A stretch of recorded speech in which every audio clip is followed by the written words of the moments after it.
Hey guys, Professor Bill, Comic Book University, and the Hunt for Wolverine Mystery and Madripoor, issue number 2 of 4. Okay, once again, these comic books, Marvel's already revealed that none of these four titles, all 4 issues of each title, none of them are going to end with them actually finding Wolverine. Because, yeah, so you got to get that out of your mind if you're going to try and enjoy this comic books at all, because it's not going to happen. Will they achieve some minor goal, some goal other than their initial goal? Maybe, don't know. But, yeah, if you're just looking for them to actually be able to find Wolverine, this comic book is going to be a fail for you. All right, just putting that out there. All right, as far as the comic book itself, oh my God, this is awesome.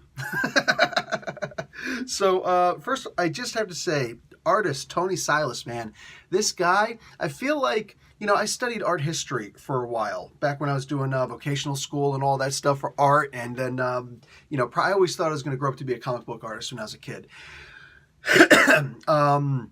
And then I got into engineering, go figure. But the idea is that growing up and learning about artists and impressionism and just all the different forms of art that there are out there, and the fact that most artists during their time were starving artists. Today, you don't necessarily need that, all right? We've got other avenues, other venues to do that.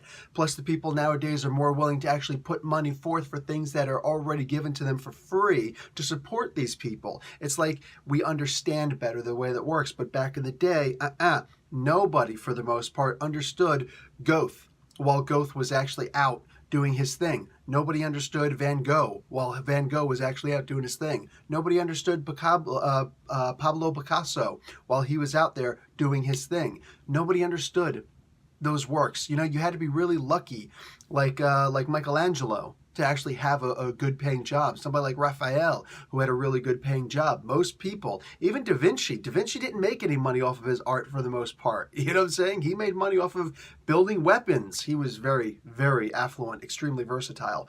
Not the point. The point is, most people just don't get that. So why am I saying this? Am I comparing Tony Silas to those people? In a very, very small and roundabout way, yeah, I am.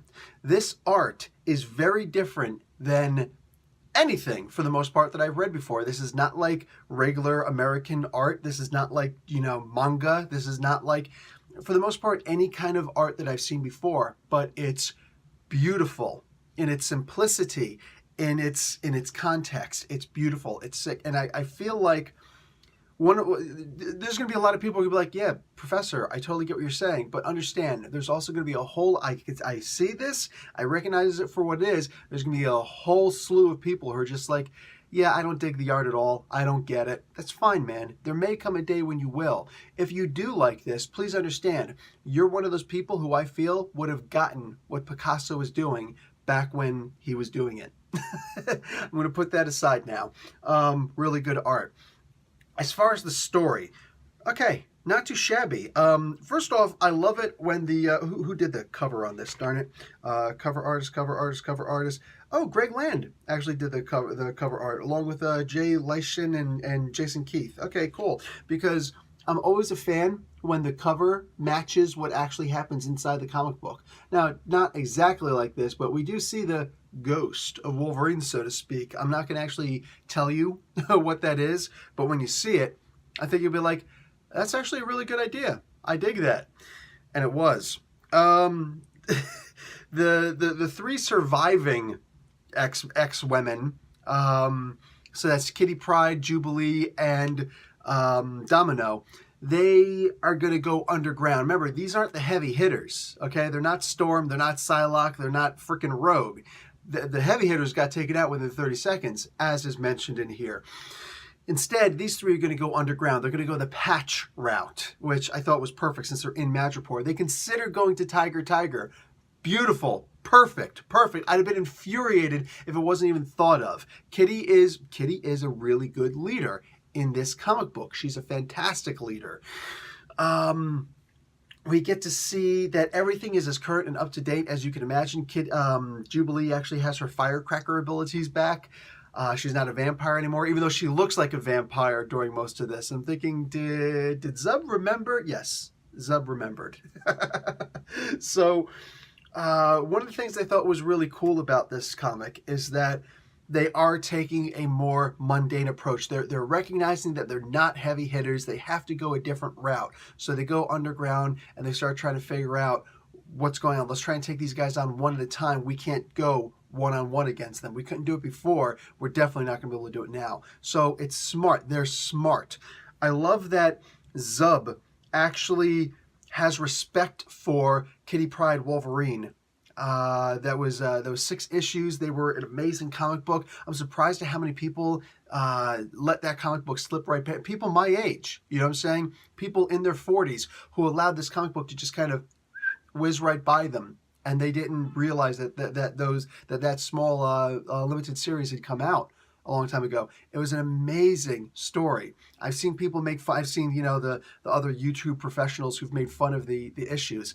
I don't watch those people. I don't subscribe to those people. No, sorry. I have a lot more respect for the comics that I've read, and that series in particular, it was fantastic to me, and it showed a relationship that Wolverine and Kitty Pryde had. That was when she got her name Shadowcat for the while. Most people don't even keep or reference the name Shadowcat anymore. That was an amazing comic book. I'm going to have to do a spotlight on story on one day. I'm going to have to. It was a great story, and it showed the relationship that Kitty Pryde and Wolverine had. Unfortunately, it was almost never expounded upon afterward, and that's criminal, and I do not use that word lightly. I don't feel like people should actually be locked up for not referencing that, but let's be realistic, dude. There should be a slap on the wrist at least, maybe a fine, something. It showed the relationship that, I never understood the purpose. I read when all of a sudden Jubilee showed up with the whole Reavers incidents and everything. I remember when she showed up and Wolverine immediately took to a mentoring role with her. I feel that was the Claremont trying to capitalize on the lost opportunity he had to actually to have Wolverine mentoring Kitty Pryde the way that he should have, that he did in that 6-issue limited series.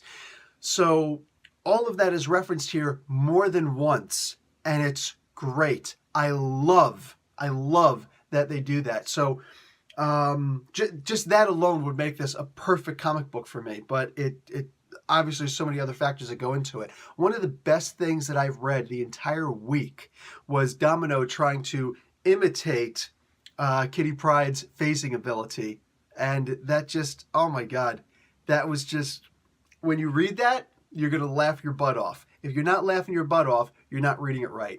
All right, guys, that's going to be it for me. Go and grab this comic book. Don't delay. Don't delay. Professor Bill, Comic Book University. Class dismissed.